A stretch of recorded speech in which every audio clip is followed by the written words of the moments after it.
여러분이 들으시는 그 모든 설교들을 다 소중하고 또 귀한 하나님의 말씀인데, 개인적으로 여러분이 오늘 저희가 나누게 될 이 하나님의 말씀을 다시 잘 묵상하실 수 있는 기회가 있기를 바랍니다. 영상으로 이제 녹화가 되니까요. 나중에 기회가 되시면 다시 한번 오늘 예배에서도 말씀을 잘 들으시지만 예배 끝난 후에 다시 한번 꼭 다시 들어보실 수 있기를 권면을 드립니다. 우리는 종종 죽음이 멀리 있다고 생각하고 살아갑니다. 그러다가 어느 순간 우리는 그것이 우리가 생각하는 것보다 훨씬 우리 삶 가까이에 있다라는 사실을 깨닫게 될 때가 있습니다. 여러분, 팬데믹 벌써 6년 전이잖아요. 그러니까 전 세계가 한 번도 준비된 일이 없이 맞닥뜨렸던 그 기막힌 일들을 저희들이 6년 전에 처음으로 겪게 됐죠. 저는 그 기간 동안 죽음이라고 하는 것들을 훨씬 더 절실하게 묵상할 수 있는 기회를 가졌습니다. 사랑하는 사람들을 붙들고 싶지만 붙들 수 없는 것, 그들을 위해서 우리가 할 수 있는 것이 정말 아무것도 없다라고 하는 것, 여러분, 이게 바로 죽음의 현실 아니겠습니까? 오늘 본문은 바로 그 자리, 죽음의 한복판에서 시작되어집니다. 예수님은 나사로의 무덤가 앞에 서 계십니다. 유대인들과 마리아는 울고 있습니다. 그 모습을 보시며 우리 주님은 다시 한번 분노를 느끼셨습니다. 본문 36절에서 38절을 다시 한번 읽겠습니다. 36에서 38절입니다. 시작.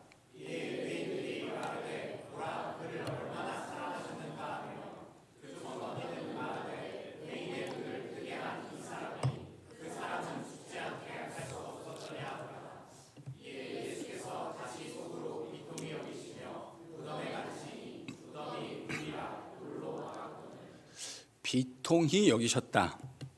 분노하셨다는 말입니다. 지난번 벌써 2주가 지났죠. 설교에서 이 비통히 여기심이, 이 주님의 분노가 무엇을 향한 분노라 말씀드렸습니까? 죽음입니다. 그리고 죽음이 만들어 놓으신 그 처참한 현실, 그것을 보시며 주님은 분노를 느끼셨습니다. 그런 의미에서 저는 이 분노를 거룩한 분노라고 불러도 좋을 것 같습니다. 하나님이 처음 만드신 세상은 아름다웠습니다. 하나님은 첫 번째 피리어드, 두 번째 피리어드 계속해서 창조를 수행해 가시면서 그것을 만드시고는 보시기에 좋았더라. 그리고 여섯 번째 피리어드에는 우리를, 인간을 만드시고는 심히 좋았다. top meod 이렇게 표현했어요. 영어로는 exceedingly good이라는 말입니다. 너무너무 좋았다는 거죠. 하나님이 만들어 놓으신 세상에서 죽음은 분명히 일부가 아니었습니다. 성경은 죽음의 기원에 대해서는 설명해 주지 않아요. 그냥 그것이 인간의 죄로 말미암아 세상에 들어오게 되었다. 그 죄가 들어온 것의 결과가 뭐죠? 바로 사망이고 죽음입니다. 그래서 죄로 인해 들어오게 된 죽음은 하나님이 만드신 창조의 원래 세상의 일부분이 아니었던 것이 틀림없습니다. 그래서 예수님은 죽음을 보며 슬퍼하셨을 뿐만 아니라 거룩한 분노를 느끼셨던 것입니다. 우리도 죽음이 만들어 놓은 처참한 현실을 보면서 가슴 아프게 울게 됩니다. 그런데 딱 거기까지예요. 그게 우리가 할 수 있는 일의 한계입니다. 우리는 가슴 아프게 그 현실을 바라보며 그 넘어서는 어떤 일을 감당해낼 수 있는 실력이 없습니다. 저는 오늘 본문 38절이 그것을 매우 상징적으로 우리에게 묘사해 주고 있다고 생각합니다. 여러분, 38절을 다시 한번 읽겠습니다. 시작.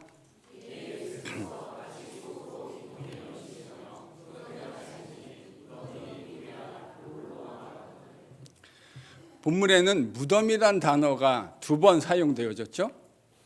한글로는 틀림없이 무덤이라고 번역됐는데 사실은 이 두 단어가 다른 단어입니다. 요한이 쓴 단어는 좀 달라요. 처음 무덤이라는 단어는 무네메이온이라는 단어의 번역인데 헬라 세계 그로코로만 사회에서 일반적으로 통상적으로 무덤을 이야기하는 단어가 바로 이 무네메이온입니다. 그런데 두 번째 쓰인 단어는 무네메이온이 아니에요. 이건 스펠라이온이라는 단어의 번역인데 스펠라이온이 뭘 의미하냐? 이 문화적으로 사람들의 그 매장 문화는 좀 다양하지 않습니까? 그런데 유대인들은 자연적으로 생긴 동굴, 그 동굴에 돌로 문을 막는 것, 그 동굴의 입구를 막는 것을 자연스럽게 무덤으로 발전시켰어요. 그러니까 스펠라이온은 바로 그런 천연 동굴 무덤을 일컫는 말이었습니다. 요한은 그 무덤의 스펠라이온의 입구를 큰 돌이 막고 있었다, 이렇게 기록해 놓았습니다.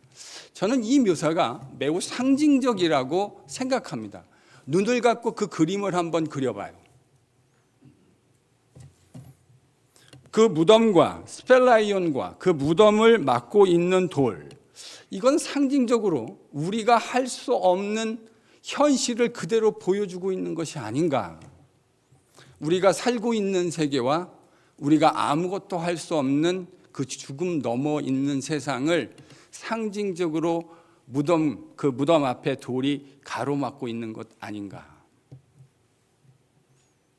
죽음의 힘을 극복해낼 수 없는 우리의 연약함을 상징적으로 보여준다고 생각합니다. 바로 이 상황에서 우리 주님의 명령이 주어집니다. 여러분 39절 40절을 같이 읽겠습니다. 시작.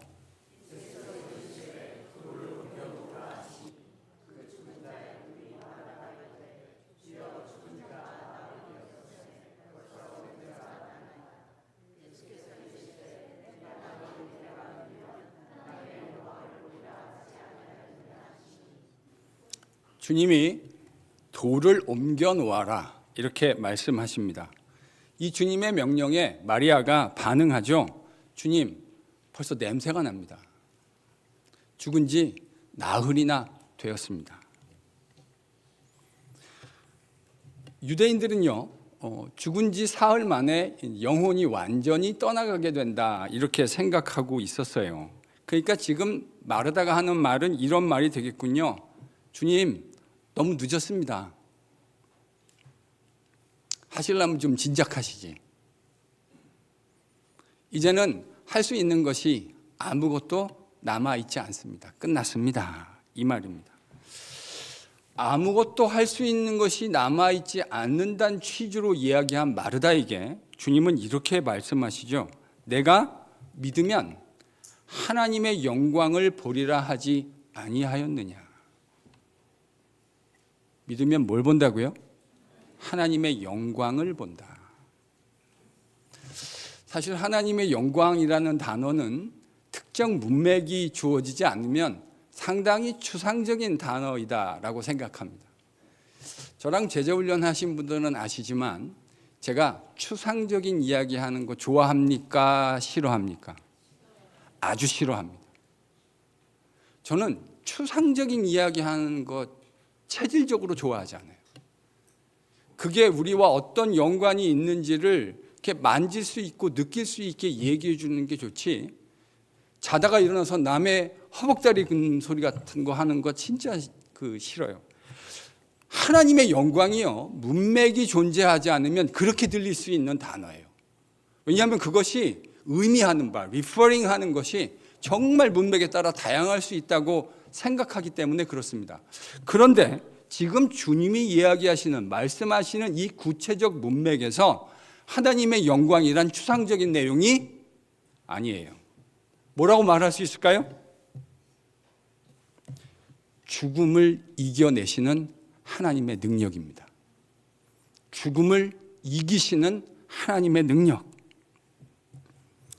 주님은 우리가 지금 할 수 없는 그 일을 행하기 위해서 오셨고, 그 일이 어떤 것인지를 나사로의 이 소생 사건을 통해서 보여주려고 하시는 거예요. 우리는 죽음이 만들어 놓은 그 처참한 현실 앞에서 울고 슬퍼하는 것 이외에 할 수 있는 것이 없습니다. 그 상황을 바꾸어낼 능력이 우리에게 없기 때문이죠. 실력이 없기 때문이에요. 주님은 마리아 마르다 자매와 이야기를 이어가시다가 하늘을 향한 기도를 시작하십니다. 그런데 이 기도가요, 조금 이상한 부분이 있는 것 같아요. 41, 42절을 통해서 한번 확인해 보죠. 42절까지 읽습니다. 시작.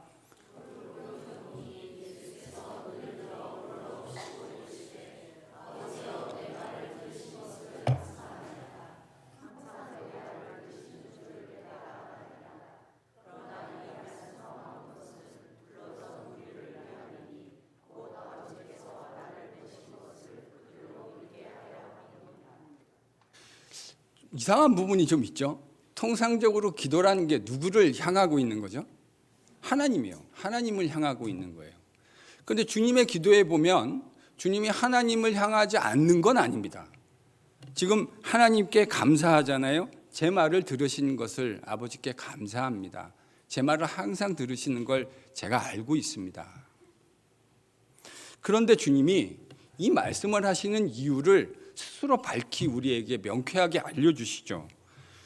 이 기도의 주님의 해명을, 해설을 듣다 보면 주님의 이 기도는 하나님 아버지를 향하고 있을 뿐만 아니라 방향이 또 하나 있다라는 사실을 알게 돼요. 그게 누구죠? 제자와 옆에 있는 무리들입니다. 주님은 지금 당신이 하신 기도의 목적을 이렇게 설명하십니다. 아버지께서 나를 보내신 것을 믿게 하려 함입니다. 주님이 지금 이렇게 기도하시는 게요, 뭐를 믿게 하기 위함이라고요? 하나님 아버지께서 나를 보내셨다라는 이 사실을 믿게 하기 위해서 주님은 일부러, 사실은 이거를 제자들이나 무리들이 듣는데 기도하실 필요가 없으셨죠? 그런데도 일부러 듣게 기도하셨어요. 왜냐하면 아버지께서 우리 주님을 보내셨다라는 사실을 믿게 하려 함입니다. 그러니까 문맥 속에서 이런 말이 될 수 있겠군요. 나사로 사건, 나사로를 소생시켜내는 이 사건은 단순한 기적이 아닙니다. 예수님이 누구이신지를 드러내는 표적이라는 말입니다. 실제로 요한복음에서 나사로를 소생시키는 사건은 주님이 행하신 마지막 표적이에요. 아버지께서 보내신 우리 주님께서 어떤 놀라운 일을 행하실 것인지 그 사실을 미리 프리뷰로 보여주는 의미를 갖는다는 말입니다. 다소 이상해 보일 수 있는 기도를 마치신 주님, 그리고 이렇게 기도하신 이유까지도 밝혀주신 주님은 이제 나사로를 부르십니다. 나사로야, 나오라.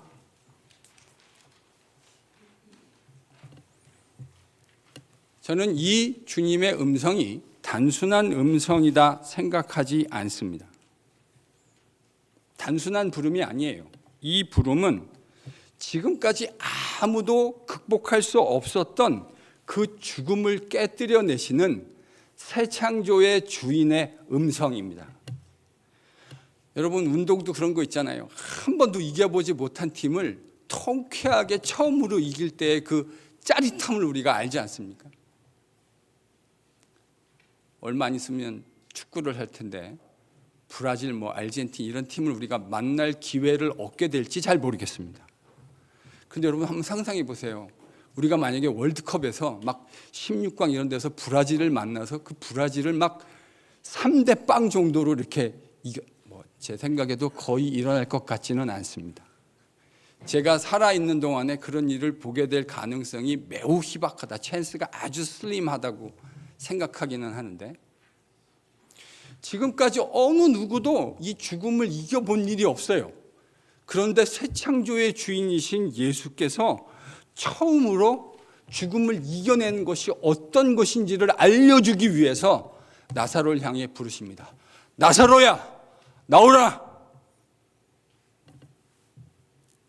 저는 이 주님의 말씀을 묵상하면 가슴이 웅장해집니다. 제가 가슴이 웅장해지는 이유가 있어요. 왜냐하면 요한복음에서 지금 주님이 나사로를 부르신 이 부르심은 아주 중요한 신학적 의미를 가지기 때문에 그래요. 요한복음 5장 28, 29절을 같이 읽겠습니다. 요한복음 5장 28, 29절 같이 읽습니다. 시작.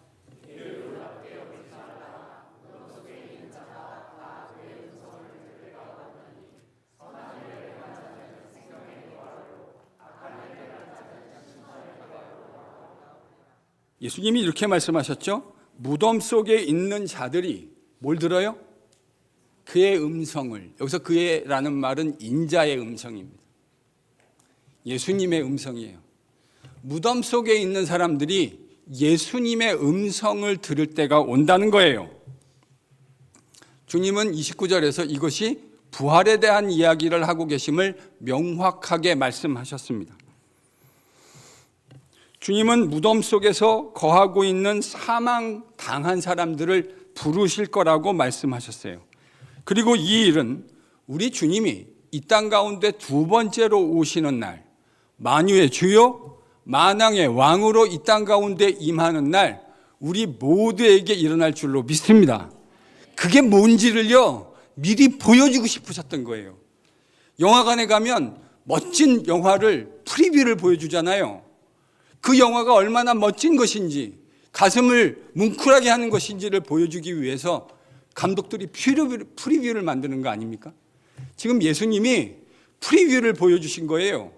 주님이 오시는 날 일어나게 될 놀라운 영광스러운 일이 어떤 건지 머릿속에 상상하는 것만이 아니라 실제로 이것은 지극히 작은 일부분이지만 이것과는 비교할 수도 없는 스케일의 어마어마한 일들이 일어날 것 미리 보여주신 거예요. 주님이 정말 두 번째로 다시 오실 줄로 믿습니다. 오셔서요 이름을 부르실 겁니다. 강태가 일어나라. 아무개야 일어나라. 그것이 무엇인지 주님이 미리 보여주신 거예요. 주님은 그 영광스러운 일이 어떤 것인지 머릿속에 그리면서 우리로 하여금 상상할 수 있도록 미리 보여주신 것이죠. 이 주님의 부르심이 또 놀라운 이유는, 우리가 또 묵상해야 할 내용은 요한복음 10장 3절, 바로 우리가 앞장에서 읽었던 내용에 등장합니다. 요한복음 10장 3절도 같이 읽겠습니다. 시작.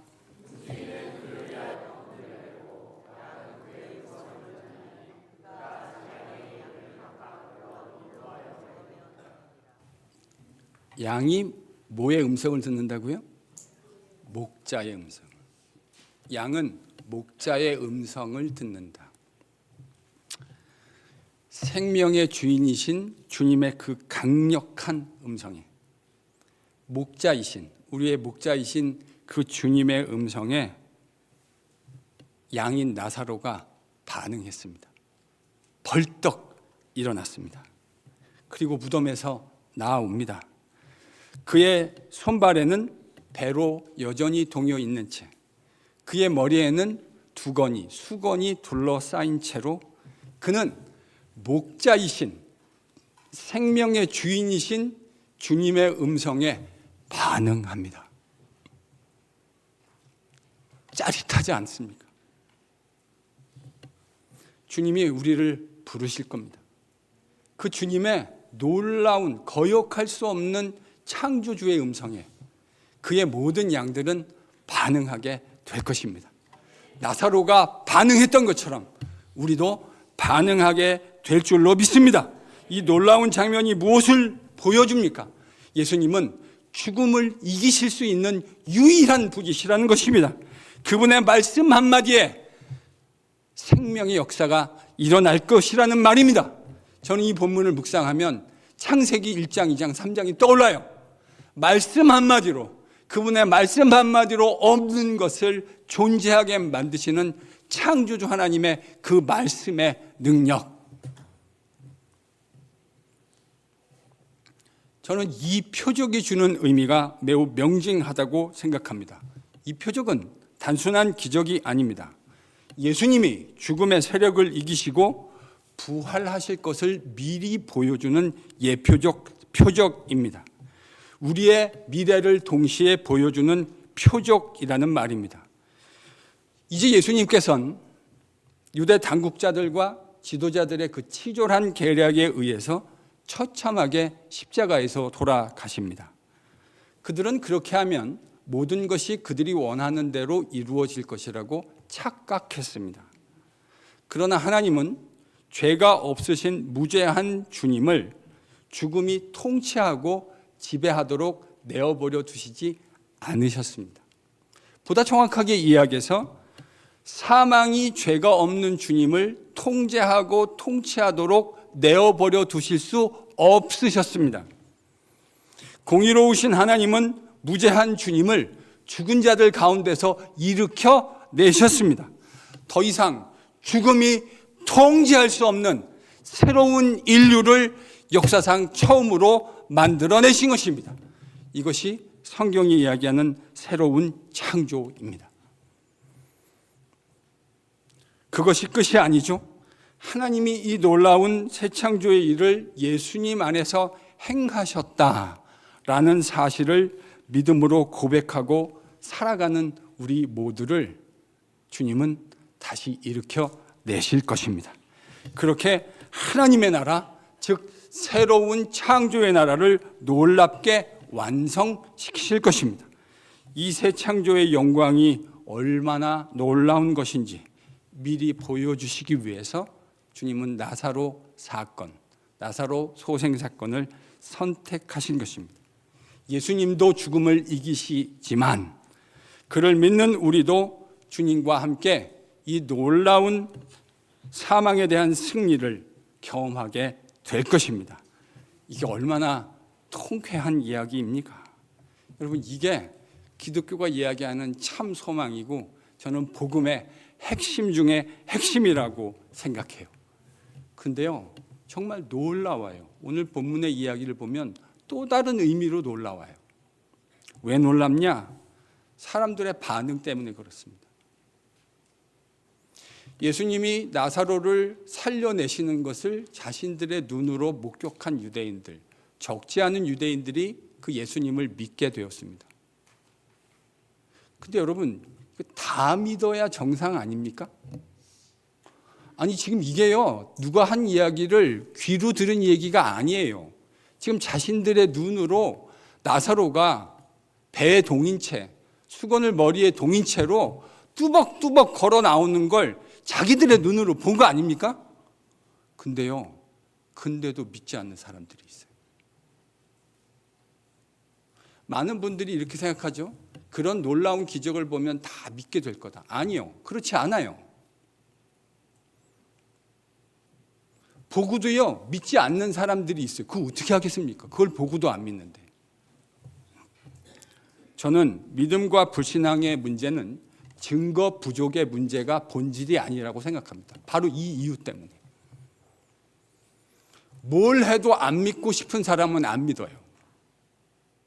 그때도 그렇고요, 오늘날도 역시 마찬가지입니다. 코비드-19이 창궐하던 2020년 그 봄을 기억하십니까? 우리가 죽는 날까지 그 장면은 잊어버릴 수 없을 것 같습니다. 미국뿐만 아니라 전 세계를 공포로 몰아넣었던 코비드-19에 걸려 죽기 직전에 40대 미국 엄마가 사망 직전에 6명의 아이들과 병실 윈도우를 사이에 두고 서로 무전기로 이야기했다고 하는 이야기가 CNN을 통해서 보도되었습니다. 그 방송에 따르면 2020년 3월 16일 워싱턴 스테이트에 있는 프로비던스 호스피털에서 썬디 루터라고 하는 미국 엄마가 코로나에 감염돼서 임종을 맞았어요. 그런데 아시다시피 아이들을 만날 수 없었습니다. 그 가족은 이미 8년 전에 사랑하는 아빠를 먼저 떠나보내야 했는데 그 어머니마저 코비드-19에 감염되었던 것입니다. 자녀들은 의료진들의 배려 덕분에 병실 문 밖에서 유리창을 넘어 사랑하는 엄마와 무전기로 마지막 대화를 나눌 수 있었습니다. 그 아이들 중 장남이었던 일라이자, 20살 먹은 이 일라이자는 CNN과의 인터뷰에서 이렇게 이야기했습니다. 병원 직원들이 무전기를 어머니의 베개 옆에 놔주었습니다. 그 덕분에 우리는 엄마에게 마지막 말을 나누고 인사를 할 수 있었습니다.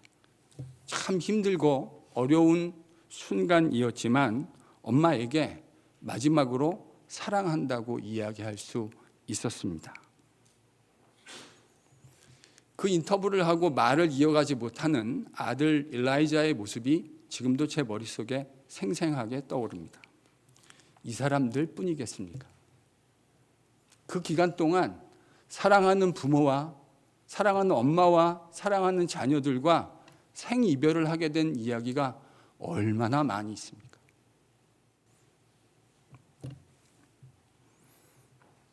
죽음이 우리에게도 멀리 있는 것이 아니라는 사실을 우리는 생생하게 느꼈을 것입니다. 우리 모두는 예외 없이 오늘 하루만큼 죽음에 더 가까이 다가섰습니다. 우리 삶의 현실에서 우리는 예수님의 부활과 기독교가 말하는 그 부활의 소망을 묵상하지 않을 수가 없습니다. 주님의 부활은 새로운 창조의 세상을 여는 신호탄과 같은 사건입니다.